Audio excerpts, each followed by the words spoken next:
বাঞ্ছা কল্পতরুভ্যশ্চ কৃপা সিন্ধুভ্য এব চ পতিতানাং পাবনেভ্যো বৈষ্ণবেভ্যো নমঃ। হরে কৃষ্ণ। জয় গুরুদেবের জয়। একাদশী ব্রত পালনে বিধিকে না উপবাস সমাপন মন্ত্র। অজ্ঞানতিমিরন্ধস্য বতনানেন সন্তুষ্ট প্রসীদ সুমুখনাথ জ্ঞানদৃষ্টিপদে ভব। হে কেশব, আমি সুমুখ হইয়া প্রসন্ন হইয়া এই ব্রত দ্বারা অজ্ঞান অন্ধকারে অন্ধ এই আমার প্রতি আপনি প্রসন্ন হন, আমাকে জ্ঞান দৃষ্টি প্রদান করুন। এইটা হচ্ছে উপবাস সমাপনের মত। হে গোবিন্দ, হে কেশব, হে দামোদর, হে জগন্নাথ, আপনি আমার প্রতি প্রসন্ন হন হইয়া এই ব্রতর দ্বারা অজ্ঞান অন্ধকারে আমি অন্ধ, এই আমার প্রতি আপনি প্রীত হন, আমাকে জ্ঞান দৃষ্টি প্রদান করুন, করে আপনার কৃপা আমার প্রতি যেন বর্ষিত হয়। আর পারণের মন্ত্র কি? তব প্রসাদ শিকারাত কীতং যৎ পারণং ময়া বত নানেন সন্তুষ্ট শক্তিং ভক্তিং প্রযচ্ছ মে। হে নাথ, আপনার প্রসাদ দ্বারা আমি ব্রতের পালন করিতেছি, এই ব্রত দ্বারা আপনি প্রসন্ন হইয়া স্বস্তি ও ভক্তি আমাকে প্রদান করুন। প্রসাদ স্বীকার করে আপনার প্রসাদ দ্বারা আমি ব্রত পালন করিতেছি, এই ব্রত দ্বারা আপনি প্রসন্ন হইয়া স্বস্তি ও ভক্তি, শান্তি ও ভক্তি আমাকে প্রদান করুন। আপনার শুভ আশীর্বাদে আমি এই ব্রতটা সম্পন্ন করেছি। হরিকে স্মরণ করতে, চিন্তন করতে করতে নির্দিষ্ট সময়ের মধ্যে পালন করিতে হইবে। স্কন্দ পুরাণে বলছেন, উপবাস করিয়া দ্বাদশীতে তুলসী বিমিশ্রিত তুলসীর সহিত মহাপ্রসাদ প্রসাদ ভক্ষণ করলে কোটি জন্মের পাপ আমাদের নষ্ট হয়।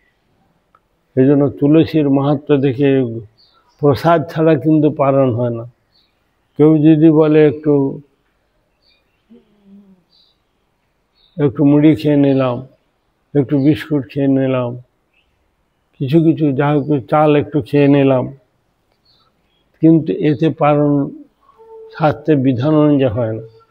গোবিন্দের প্রসাদ হওয়াতে এবং পঞ্চশস্য হওয়াতে, যেটা আমাদের কালকে খেয়েছি ফল জল, সেই ফল জল বাদ দিয়ে এবারে পঞ্চশস্যের মধ্যে হতে। তো সেই জন্য এইভাবে উপবাস করলে তার কোটি জন্মের পাপ বিনষ্ট। স্কন্দ পুরাণে হরিভক্তি বিলাসে এই সমস্ত কথাগুলো বলে। এ ঘোর সংকট উপস্থিত হইলে কৃষ্ণমন্ত্র জপ করিয়া হরির উদ্দেশ্যে উপবাস নিবেদন করিয়া জল দ্বারা পালন করাই কর্তব্য।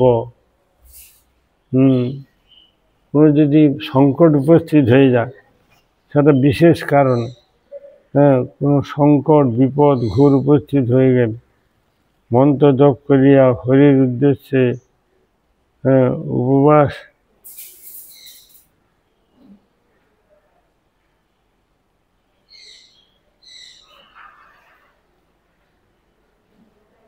জল দ্বারা পালন কর্তব্য। হরিভক্তি বিলাসী বলছে। আমরা একাদশী অসমর্থ পক্ষে একাদশী অনুকল্প করতে হয়। সমর্থ পক্ষে নির্জলা, শাস্ত্রে নির্জলা কথা বলেছে। আর অসমর্থ পক্ষে অনুকল্প। অসুস্থতা কিংবা বার্ধক্যের কারণে একাদশী ব্রত বর্জনীয় নহে।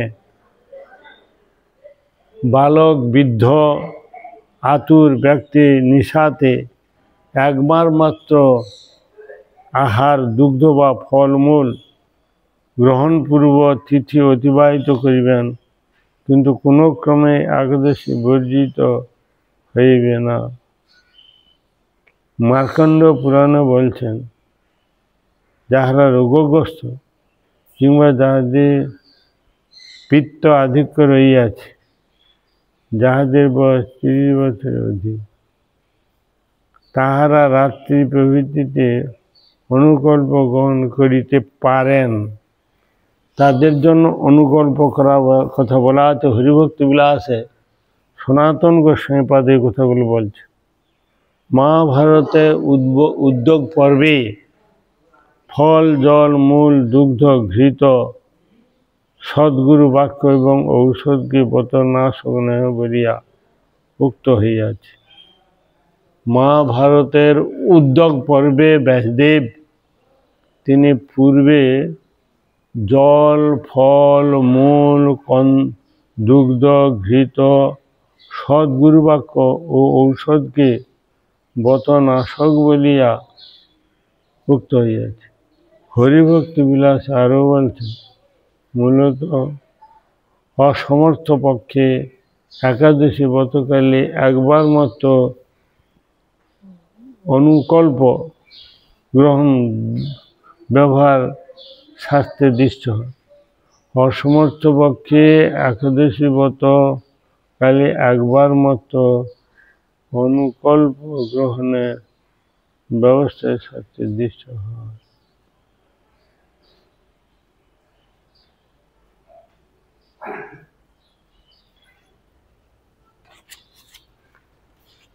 একাদশীতে অন্ন মাত্রই বর্জনীয়।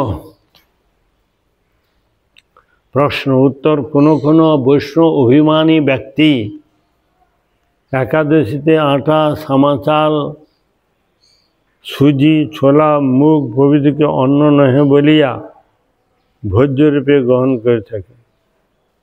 আটা, সামাচাউল, সুজি, ছোলা, মুগ প্রভৃতিকে অন্ন নহে বলিয়া ভোজন গ্রহণ করিয়াছে।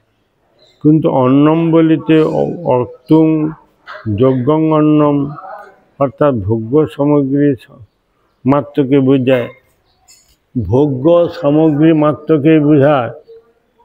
হরিবাসরে বস্তুত কোনো প্রকার ভোজ্য সামগ্রী গ্রহণীয় নহে। হরিবাসরে বস্তুত কোনো প্রকার ভোজ্য সামগ্রী গ্রহণীয় নহে। নিতান্ত অসমর্থ পক্ষে ফলমূল, জল, দুগ্ধাব্দি বতনাশক নহে বলিয়া গ্রহণের ব্যবস্থা হইয়াছে। নিতান্ত অসমর্থ পক্ষে ফলমূল, জল ও দুগ্ধাব্দি বতনাশক বলিয়া গ্রহণের ব্যবস্থা হইয়াছে। এতৎ প্রসঙ্গে পদ্মপুরাণে শিব পার্বতীর সংবাদে দেখা যায়, হে গিরিজে, ধান্য সম্ভূত বস্তু অন্ন নামে কথিত হইয়া থাকে। ধান্য সম্ভূত বস্তু অন্ন নামে কথিত হইয়া থাকে। এ জগতে বিবিধ প্রকার ধান্য আছে, যত্নপূর্বক তা শ্রবণ করুন। শ্যাম মানে সমাধান, মাস, মসুর, ধান্য, কদ্রুপ, কোদ ধান, সরসব, জব, গোধূম মানে গম, মুদ্গ, তিল, কঙ্কু, কুলত, গবেধুক, তিন দানা, আতক, কলাগ, মটর, মান্ডক, বজ্রক,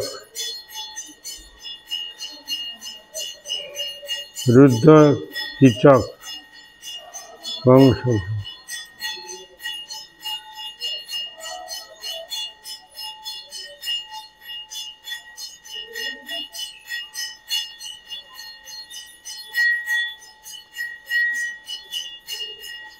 তাহলে শ্যাম মানে সমাধান, মাস মসুর ধান্য, কদ্রু কোদো ধান, সরসপ সরিষা, জব গোধূম মানে গম, মুগদ মুগ, তিল কঙ্কু কাউন কুলত্থ, গবে ধুক, তৃণধানা, আতক, কলায়ক, মটর, মান্ডক,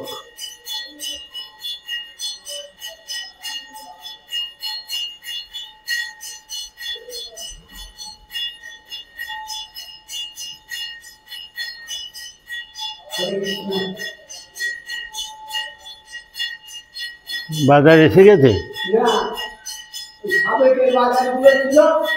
ওগুলো তুলে দেন। হ্যাঁ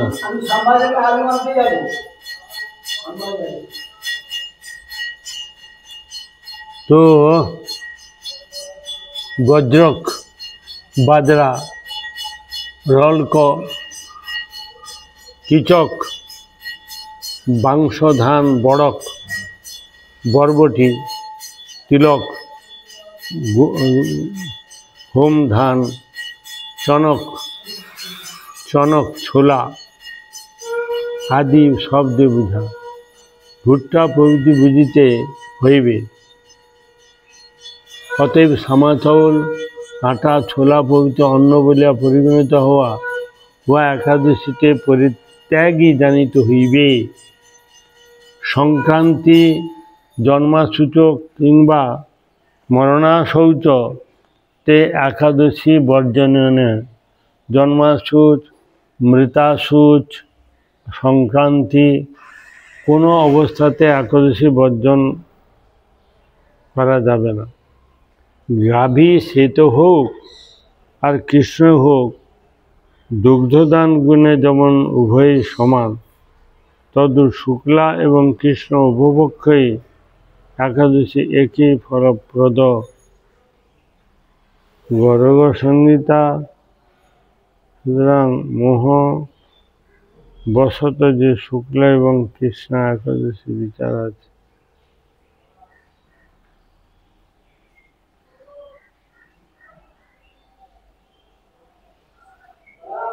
ইহলোকে সর্বপাপাশ্রয় করিয়া সেই ইহলোকে যারা গ্রহণ করে কৃষ্ণ এবং শুক্লা, মোহবশত শুক্লা কৃষ্ণা একাদশী বিচার করে, সেই ইহলোকে সর্বপাপ আশ্রয় বলিয়া কথিত হয়। কালিকা পুরাণে বলছে। পুনরায় রবিবারে সংক্রান্তিত চন্দ্রগ্রহণ কালে পুত্রবান গৃহের উপবাস অনুষ্ঠিত বলিয়া অনুচিত বলিয়া যে শাস্ত্র বিধান, তৎসম্বন্ধে ঋষি জৈমিনীর সিদ্ধান্ত এই যে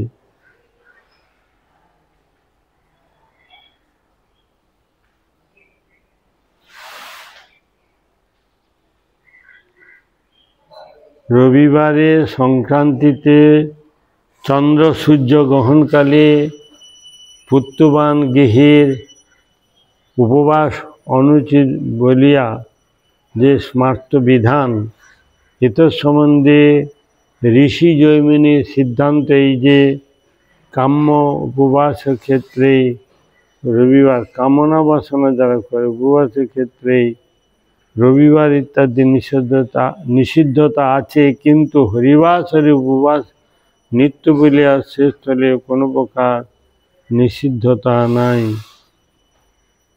হরিভক্তি বিলাসে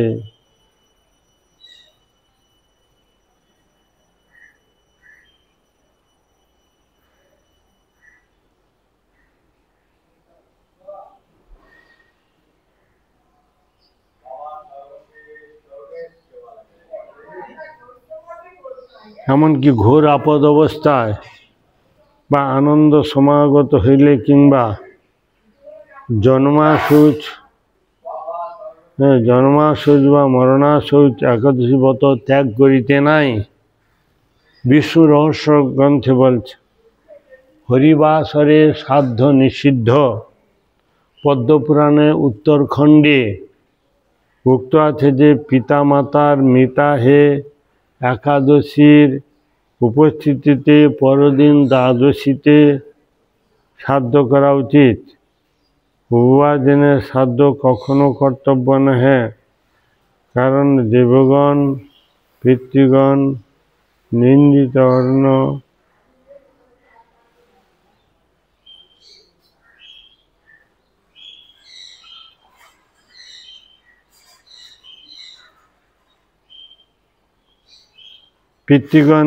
অন্ন ভোজন করেন না। হরিভক্ত বিলাস বলতে অধিকন্তু একাদশী দিনে শ্রাদ্ধ করিলে দাতা, ভোক্তা ও প্রেত তিনজনের নরকগামী হইয়া থাকে, ব্রহ্মবৈবর্ত পুরাণে বলছে। একাদশীতে ব্রত পালনের বিধি।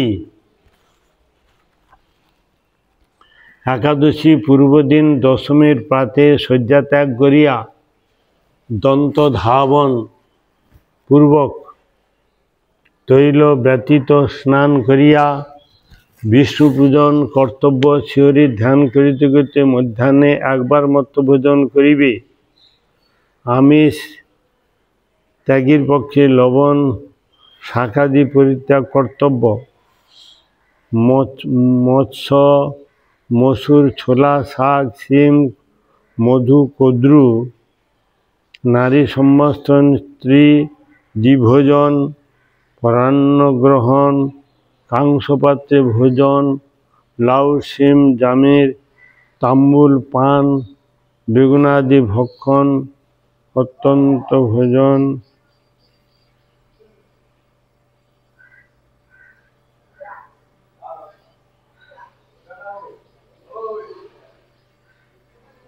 মৎস্য, মসুর, ছোলা, শাক, শিম, কদু, নারী সম্বস্ত্রণ, দ্বিভোজন, পরান্ন, কাংসপাত্রে ভোজন, শিম, লাউ, জাম্বির মানে গোড়া লেবু, তাম্বুল, পান, বেগুনাদি ভক্ষণ এবং অত্যন্ত ভোজন ও জলপান নিষিদ্ধ। দশমী নিয়মের অনুরূপ দ্বাদশীতে পালনীয় সম্যক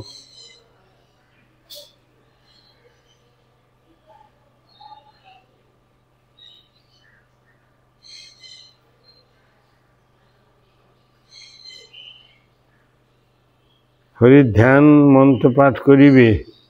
সন্ধ্যা হরিমন্দির গমন করিয়া, হে গোবিন্দ, আমি আপনার সাক্ষাতেই একাদশী ব্রত গ্রহণ করিতেছি, আপনার কৃপা তাহা যেন নির্বিঘ্নে সিদ্ধ হয়।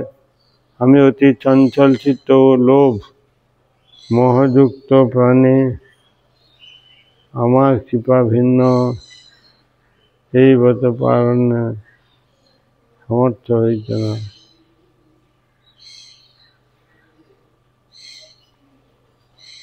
এতদ গৃহীতং গোবিন্দং মায়া তৎ পুরুতো ব্রতম সিদ্ধিং গচ্ছতু নির্বিঘ্নং তব পদানুকম্পায়া অতি চঞ্চল চিত্ত অহং লোভ মোহময় নরঃ শুক্লমেতদ ব্রতং কর্তুং কিং।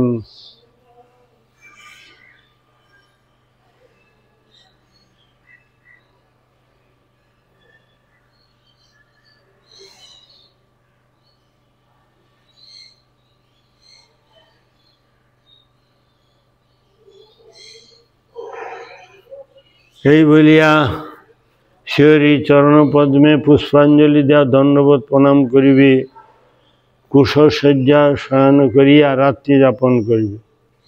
প্রাতে শয্যা ত্যাগ করিয়া আর দন্ত ধাবন করিবে না, কেবল দ্বাদশ বার জল দ্বারা কুলি করিয়া মুখশুদ্ধি করিবে।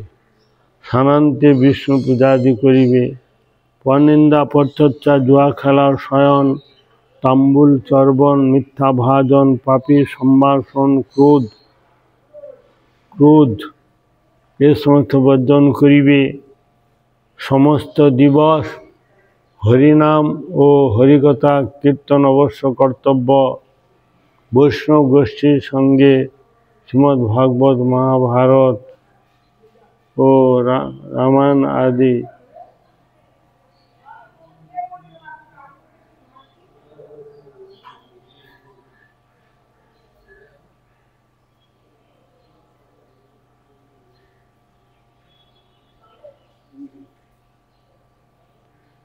অতিথি সেবা করিয়া, তাহলে বৈষ্ণব গোষ্ঠীর সঙ্গে ভাগবত শ্রবণ, যাহা বৈষ্ণব পড়, যাহা ভাগবত পড় বৈষ্ণবের স্থানে, একান্ত আশ্রয় কর চৈতন্য চরণে, চৈতন্যের চন্দ্রে দয়া করহ বিচার, বিচার করিলে পাবে চমৎকার। অতএব বৈষ্ণব গোষ্ঠীর সঙ্গে ভাগবত শ্রবণ, মহাভারত রামায়ণ আদি পাঠ সহকারে রাত্রি যাপন করিবে। প্রভাতে প্রাতকৃত্য সমাপনান্তে মহাভারত রামায়ণ আদি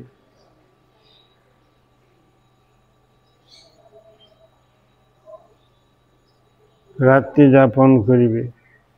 প্রভাতে প্রাতকৃত সমাপন্তে দুগ্ধ দ্বারা হরিকে স্নান করাইবে, পরে দ্বাদশীর মধ্যে পালন করিতে হইবে। সামর্থ্য থাকিলে বৈষ্ণব অতিথি সেবা করাইয়া নির্দিষ্ট সময়ের মধ্যে পালন করিতে হইবে। এখন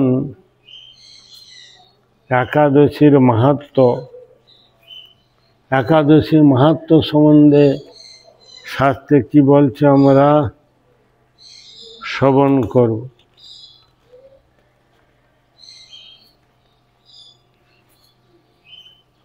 হরে কৃষ্ণ। শাস্ত্র